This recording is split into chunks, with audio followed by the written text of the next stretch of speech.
Hello, my name's Michael Conneely, and this video introduces my blog, which is a simple guide to how will a transit affect me.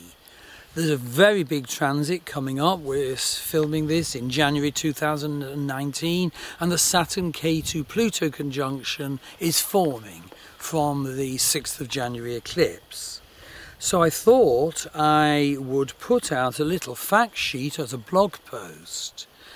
And of course, for further guidance, contact me for a reading at my starwheelastrology.com website.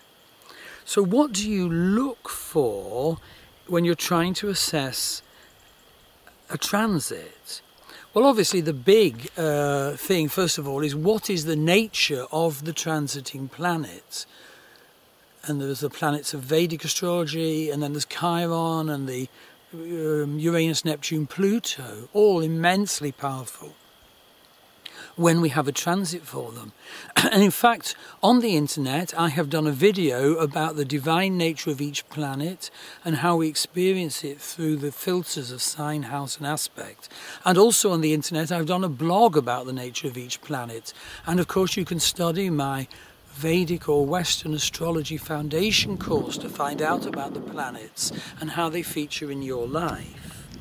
So obviously you need to take into account the nature, the divine nature of the planet, and the more mundane nature, how it will manifest in our life in relation to our karmas.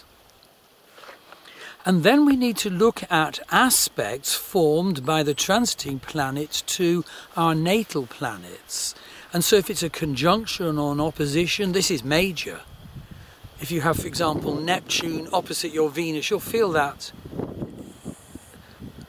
for a couple of years, and you won't be the same again, positively or negatively, or both.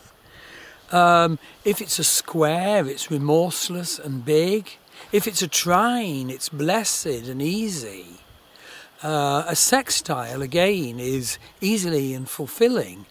A semi-sextile can give a rather nagging nudge to us to manifest an improvement in the natal planet, which the transiting planet is aspecting.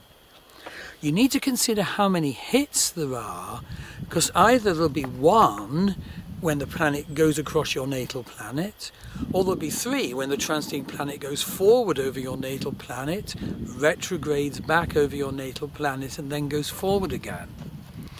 Incidentally, I also teach a wonderful psychodynamic astrology unfoldment and what's called a nodal age point unfoldment, the whispering of your soul to you from the astral, and of course progressions. But this we're really just dealing with transits. So the next thing you need to consider is what house is that transiting planet going through.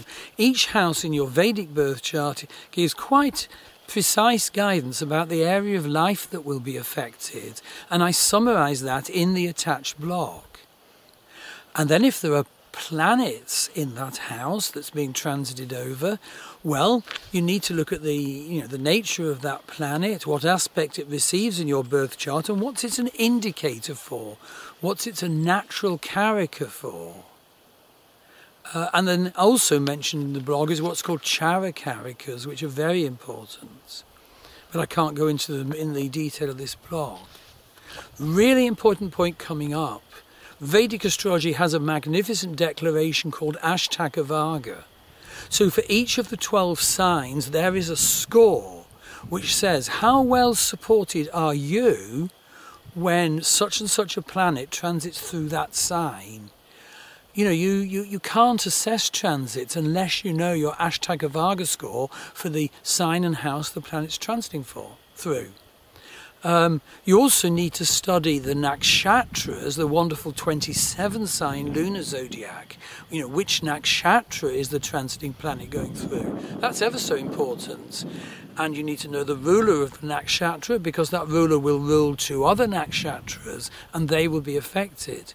But I want to say that even more important than transits is dashas, the Vedic predictive periods, and the dashas have sub-periods and sub-sub-periods. And believe me, The truth is that the dasha you're in is bigger than the transits you experience. It sets the tone for your life.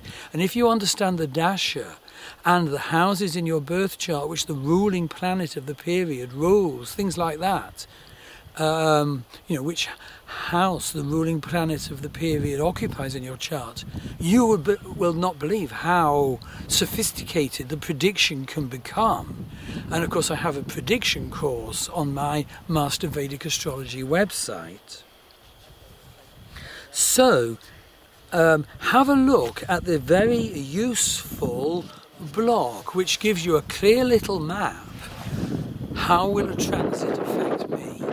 Have a look at my readings website, Star Wheel Astrology, and my courses website, Master Vedic Astrology, which also has Western astrology courses.